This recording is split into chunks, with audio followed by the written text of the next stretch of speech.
Welcome guys. ये बयान करते हुए रजा साहिब मुफ्ताई रोपड़े, वेरी इमोशनल बयान 2019। सो गाइस, बयान इमोशनल है, काफ़ी इन्फॉर्मेटिव भी होने वाला, लास्ट तक बने रहें। चलिए वीडियो को स्टार्ट करते हैं।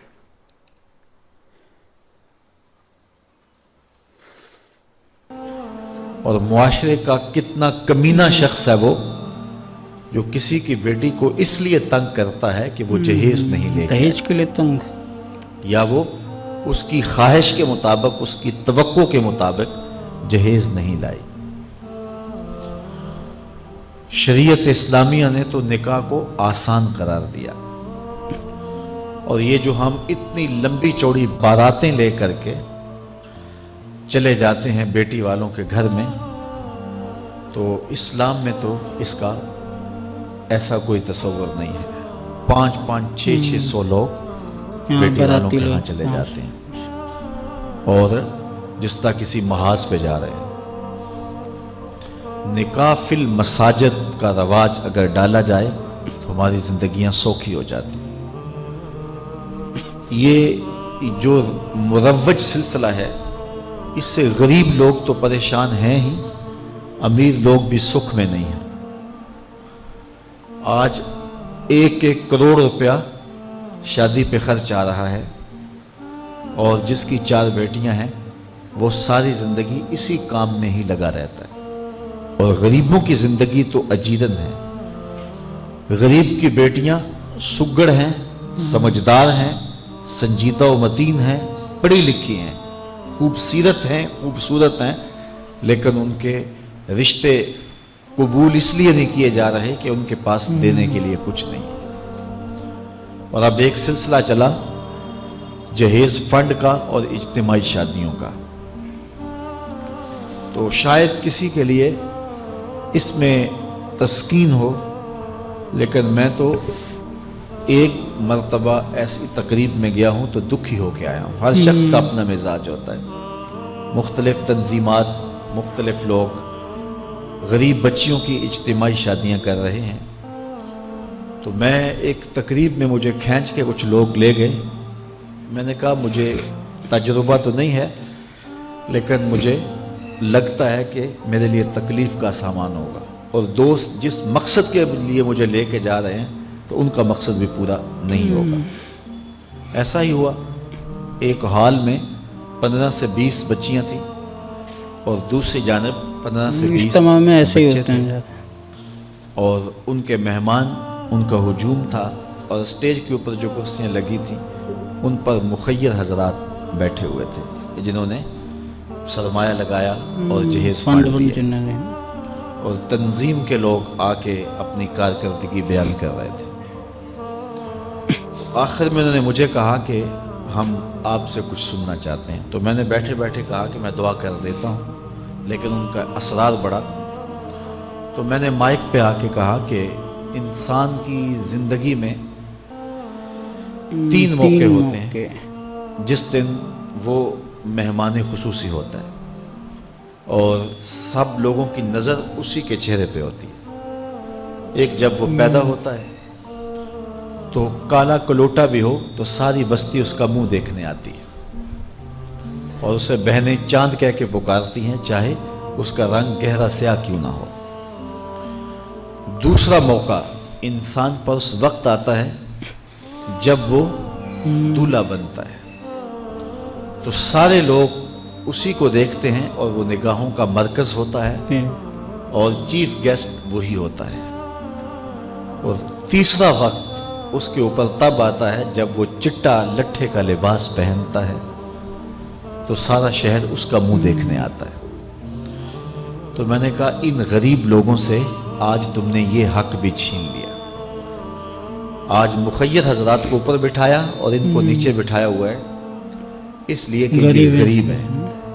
और किसी के चेहरे के ऊपर मैंने कहा खुशी के आसार नहीं नजर आ रहे, उदासियां हैं, और इतने लोगों को इनकी गुर्बत का गवाह बना रहे हो।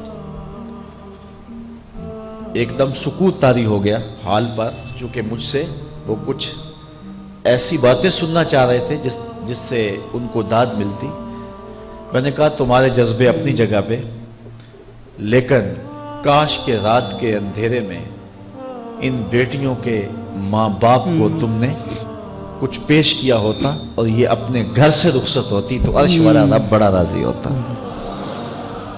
लेकिन बुरा करे नुमाइश का कि हमने उन बेटियों का तमाशा लगा दिया।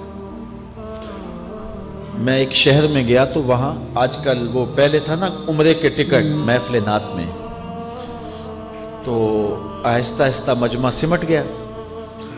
तो अब एक नया सिलसिला शुरू हुआ है कि जहेज की पर्चियाँ निकाली इसकी जाएं। पर्चियाँ तो इसी साल मतलब आपके कुरब में एक जगह 10 के 15 जहेज फंड थे, तो मुझे खिताब करने के लिए उन्होंने कहा, तो बड़े शौक़ से मुंतज़िम महफिल ने बताया कि 15 बच्चियों का जहेज़ भी निकाला जाएगा और इस पर्दे के पीछे हज़ारों बच्चियां बैठी हुई हैं। तो मैंने अपनी गुफ्तगू में कहा कि ये जुल्म ना करो, ये ज़्यादती ना करो। तुम्हारे पास 100 लोगों का खाना है तो 500 लोगों को ना बुलाओ। हाँ 100 लोग कि तुम कुरा अंदाजी करके 100 आदमियों को खाना दे दो और 400 आदमियों को कहो कि तुम्हारा नाम नहीं निकला। तुम्हारे पास 100 का खाना है तो 100 को ही पर्दे से बुलाओ और उनको खाना खिला दो। मैंने कहा 10,000 बेटियां इस पर्दे के पीछे बैठी हैं आपके बकौल, और आप उनमें से चंद को कुरा अंदाजी के जरिए जहेज फंड दे रहे हैं। हर पर्ची पे 10,000 बेटी का दिल हर पर्ची धड़केगा पे कि शायद मेरे मुकद्दर जाग पड़े और गमों की स्याह रात खत्म हो गई। लेकिन जब आखिरी पर्ची के बाद ऐलान किया जाएगा कि कुरा अंदाजी मुकम्मल हो गई, तो कितनी बेटियां घरों में जब वापस जा रही होंगी तो तुम नहीं जानते उनके कदम कितने बोझल होंगे। और रसूलुल्लाह का मीलाद हो और बेटियां आंसू बहाती हुई जाएं, तो मैंने कहा तुम खुशियां खरीदने लगे थे, गम खरीद लिए तुमने, खुशियां बांटने लगे थे, गम बांट लिए तुमने। तो ये ज्यादती ना करो। ये जो रवाज पड़ रहा है ये अपनी नुमाइश के लिए, खुदारा आगे तुमने उम्रे के टिकट बांटे, बहुत कुछ किया लोगों को इकट्ठा करने के लिए, और क्या क्या रंग अपनाए गए। मैंने कहा वो अच्छा था, चलो मुझे उस पर भी बात है, लेकिन चलो मैं नहीं करता। लेकिन ये जुल्म ना किया जाए कि महफिलात में मजमा इकट्ठा करने के लिए जो है वो गरीबों की बच्चियां बुला करके तो 10 को आप दे के बाकियों को कहें कि माजरत हमारे पास इतना ही था। तो आपके पास 100 का खाना है, 100 का पानी है, तो 500 प्यासों को ना बुलाएं, 500 भूखों को ना बुलाएं, 100 को ही बुला करके पर्दे से जो है वो उनकी मदद करें। तो मैं ये कहता हूं कि हम जहेज फंड देने की बजाय, ये जब तक ये हालात ख़त्म नहीं होते, हमें खुफिया तौर पे ये भी करना चाहिए, लेकिन सारी कौम इधर लग गई है, तो इसकी बजाय हमारे उलमा को, ज़िम्मेदार को, ये मुख्तलिफ चैनल्स के ऊपर ये जो टॉकिंग होती है इस पे गुफ्तगू होनी चाहिए कि इस रस्म को ख़त्म किया जाए और मुआशरे की तरबियत की जाए कि बेटियों का रिश्ता इसलिए कबूल किया जाए कि वो दीनदार हैं, वो पर्देदार हैं, वो सुगड़ हैं, वो पढ़ी लिखी हैं और उनके अखलाक अच्छे हैं। ये मायार बनाया जाए, दौलत को मायार ना बनाया जाए। इस तरह मुआशरे पिस जाएंगे और मुआशरे के पल्ले कुछ भी नहीं बचेगा। और आज अंदाजा नहीं है हमको कि जिसकी बेटियां घर की दहलीज पे जवान है उसकी जिंदगी कितनी कठिन गुजर रही है। कोठे ते चढ़ वेख फरीदा ते घर कर बल्दी अग, मैं जाता दिल दुखी मेरा पर दुखी सारा जग।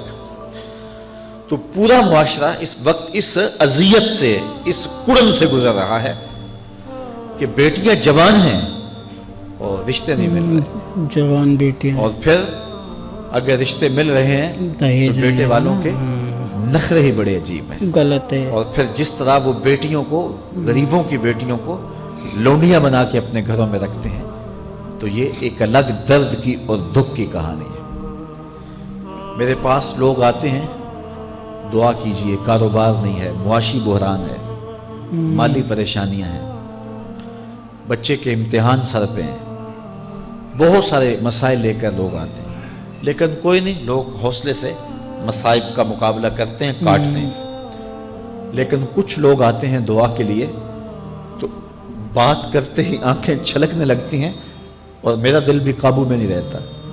لوگ کہتے ہیں کہ حضرت دعا کرو بیٹی سسرال میں دکھی ہے اللہ سکھ دے دے. تو میں دعا بھی کرتا ہوں لیکن میں تنہائی میں جا کے روتا ہوں کہ اس درد کا مداوع کیا ہے, اس دکھ کا علاج کیا ہے, اور معاشرہ تیزی سے اس تکلیف کی طرف بڑھ رہا ہے اور طلاق کی شرح بھی جو ہے وہ بڑھتی چلی جا رہی ہے. میرے پاس ایک دن ایک صاحب آئے, ساتھ ان کی بیوی تھی اور میں انہیں جانتا ہوں, عزت دار لوگ تھے. تو انہوں نے کہا کہ ہم آپ سے کوئی تنہائی میں بات کرنا چاہتے ہیں.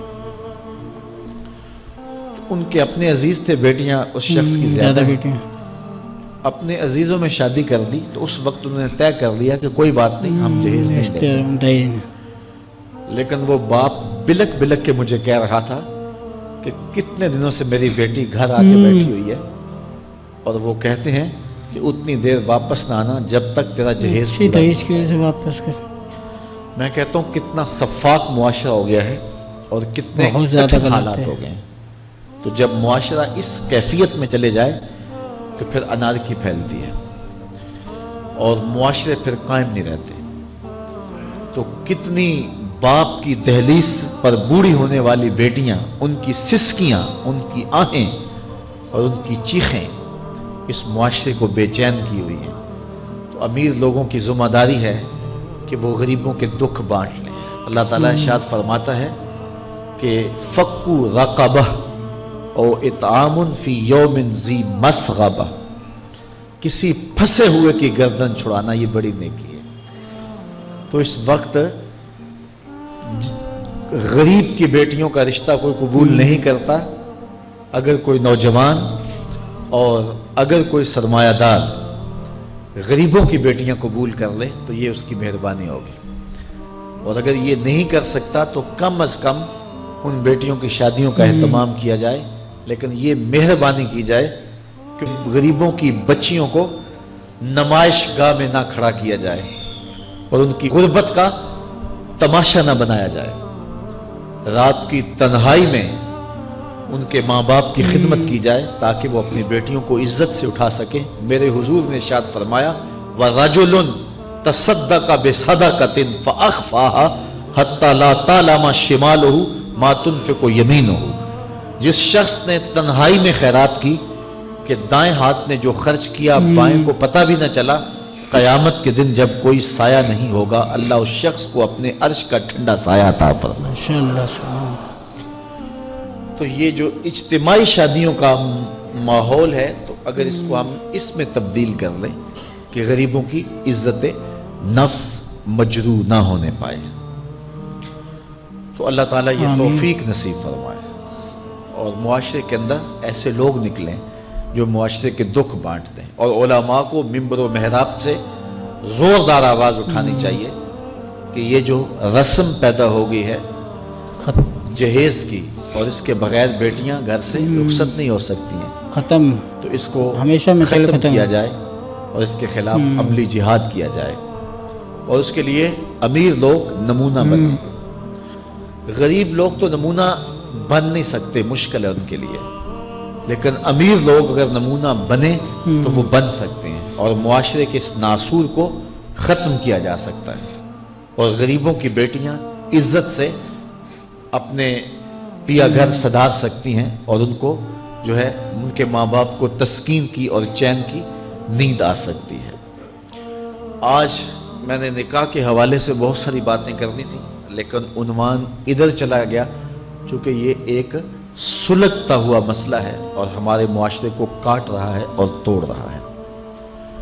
ایک تو گھروں کی دہلیز پہ بیٹیاں بوڑھی ہو رہی ہیں, اور دوسرا شرع طلاق جو ہے وہ بڑھتی چلی جا رہی ہے. اس حوالے سے میں زیادہ لمبی گفتگو نہیں کرتا, صرف 2-4 باتیں کہ طلاق اگرچہ مرد کا شرعی حق ہے اور اگر نباہ نہ ہوتا ہو تو طلاق دینا ناگزیر ہو جائے تو طلاق دینا ہی پڑتا ہے, لیکن اس کے باوجود اگر کوئی شخص اپنی بیوی کو برداشت کرتا رہے تو قیامت کے دن رب کی رحمتوں کا حقدار ہوگا۔ جائز کاموں میں جو سب سے ناپسندیدہ امر ہے طلاق وہ ہے طلاق سب ہے، سے اور جب کوئی شخص طلاق دیتا ہے اللہ کا عرش بھی ہلنے لگ جاتا ہے۔ امرأہ مردودہ اس خاتون کو کہتے ہیں جس کے شوہر نے اس کو طلاق دے دی اور وہ اس قابل نہیں ہے کہ اس کا دوبارہ نکاح ہو سکے، اس قابل ہی نہیں۔ پہلے ہی بڑی مشکل نکاح ہوا تھا، بدصورت تھی، جہیز نہیں لا سکی تھی، تو پہلے بڑی مشکل نکاح ہوا تھا، اب طلاق ہو گئی تو اب تو اور زیادہ امکان مشکل ہو گیا، تو وہ اپنے باپ کی دہلیز پہ بیٹھ گئی، آگے نکاح کا ارادہ بھی نہیں ہے چونکہ امکان باقی نہیں ہے۔ تو اس عورت کو شریعت میں کہتے امرأہ مردودہ، لٹائی گئی خاتون۔ حدیث میں آتا ہے کہ کل اس خاتون کے باپ کو اس کے گناہوں کی وجہ سے جہنم کا حکم ہوگا، اس کے باپ کو تو یہ لڑکی کے جہنم اور اپنے باپ کے درمیان آڑ بن کے کھڑی ہو جائے گی اور رب سے بحث کرے گی کہ میرے مالک تو نہ مجھے عقل دی نہ تو نے مجھے شکل دی، سسرال نے قبول نہ کیا اور خامن نے دھتکار دیا، یہ ایک بوڑھا باپ ہی تھا جو مزدوریاں کر کر کے میرا پیٹ پالتا رہا، اس کے بڑے گناہ ہوں گے لیکن مالک میں تو اس کو جہنم میں نہیں جانے دوں گی۔ اللہ سے لڑائی کرے گی، بحث کرے گی، اللہ اکبر، الجھاؤ پیدا کر دے گی۔ حدیث میں آتا ہے اللہ اس خاتون کی سفارش مان کے اس کے بوڑھے باپ کو جنت عطا فرما دے گا۔ اگر طلاق دینا ناگزیر ہو جائے، بہت ضروری ہو جائے طلاق دینا اور اس کے بغیر کوئی دوسرا راستہ نظر نہیں آ رہا، تو پھر بھی 3 طلاقیں کھٹی نہ دے، 3 طرح 1 طلاق دے دیں، اور 1 طلاق دینے کا فائدہ یہ ہوگا کہ 3 مہینے کے بعد عورت فارغ ہے، آگے نکاح کرنا چاہے تو 3 کر مہینے سکتی بعد۔ ہے۔ لیکن اگر 3 ماہ کے بعد، 4 ماہ کے بعد، سال کے بعد، 2 سال کے بعد اس نے آگے نکاح نہیں کیا تو دوبارہ ان کا پروگرام نکاح کا ہو جاتا ہے، سیکنڈ ٹائم، تو پھر واپس آنا آسان ہوتا ہے۔ تو لوگ یک مشت 3 طلاقیں دے دیتے ہیں اور پھر مسئلہ پوچھتے ہیں، تو چونکہ ہمارے یہاں کثرت احناف کی ہے اور واضح احکام جو شریعت کے ہیں وہ 3 اکٹھی طلاقیں اگرچہ ناپسند ہیں لیکن 3 طلاقیں اکٹھی 3 ہی ہو جاتی ہیں، تو پھر اس کے بعد اپنا مسلک بدلنے کی کوشش کرتے ہیں، یا جو ہے وہ ایسے لوگوں سے فتویٰ دیتے ہیں جن کا یہ فتویٰ نہیں ہے اور ایک عجیب الجھن میں مبتلا ہو جاتے ہیں۔ اس لیے اگر ناگزیر ہو جائے طلاق دینا تو پھر بھی 1 طلاق دینی چاہیے، جو 3 طلاقوں سے حاصل ہوگا، عورت سے الگ ہونا وہ 1 طلاق سے ہی حاصل ہوگا۔ 3 کی جگہ 1 ہی دینا ہے اور نا۔ 1 طلاق بھی طہر کی حالت میں دینا چاہیے، عالم حیض میں نہیں، اور ہے کیونکہ ان دنوں کے اندر مرد کا رجحان عورت کی طرف زیادہ ہوتا ہے، اس لیے شریعت نے طہر میں طلاق دینے کا حکم دیا ہے اگر کوئی طلاق دینا چاہے۔ لیکن اگر کوئی حیض میں طلاق دے دے تو پھر بھی طلاق ہو جائے گی، تینوں اکٹھی دے دیں پھر بھی طلاق ہو جائے گی۔ لیکن 1 طلاق اور وہ بھی طہر میں اگر دی جائے، ہاں مہینے کے وقفے کے بعد دی جائے تو پھر بھی موقع موجود ہوتا ہے۔ تو عمومی طور پہ لوگ 3 طلاقیں اکٹھی دے کے بعد میں پریشان ہوتے ہیں، چونکہ طلاق دینے کے بعد پھر پوزیشن سوچ کی اور گمان کی اور ہوتی ہے۔ تو یہ ضروری سوچ بات کی اور اس ہے، کی۔ کار ما آخر شدو آخر زما کار نشد۔ سو گائز، مطلب اتنی ساری لڑکیاں صرف اور صرف دہیج کی وجہ سے ان کی شادی نہیں ہو پا رہی ہے۔ بتاؤ کتنا زیادہ غلط ہے یہ۔ دہیج کا سسٹم تو ہونا ہی نہیں چاہیے، یہ ختم ہی کر دینا چاہیے، ہمیشہ کے لیے ہونا ہی نہیں چاہیے دہیج جیسا کچھ۔ جو بھی ہمیں اپنی لڑکی کو خود سے دینا ہے، اپنی مرضی سے لڑکی والے وہ ان کو دے دیں، یہاں تک تو چلتا ہے۔ یہ مانگنے کا یہ سب غلط ہے بہت، یہ ہونا نہیں چاہیے کبھی۔ लड़के वाले को जितनी गुंजाइश है अपनी तरफ से जो उन्हें देना है वो दे दे अपनी लड़की को, जो भी देना है, बस खुद से नहीं मांग, मतलब वो नहीं होना चाहिए मैं तो यही चाहिए वही चाहिए, ये गलत है बहुत ज़्यादा। और आपकी क्या राय है इस बारे में हमें कमेंट्स में ज़रूर बताना। उम्मीद आपको वीडियो इन्फॉर्मेटिव लगा होगा। चैनल को सब्सक्राइब कर देना और ओरिजिनल वीडियो का लिंक डिस्क्रिप्शन से ले लेना। अल्लाह हाफिज़।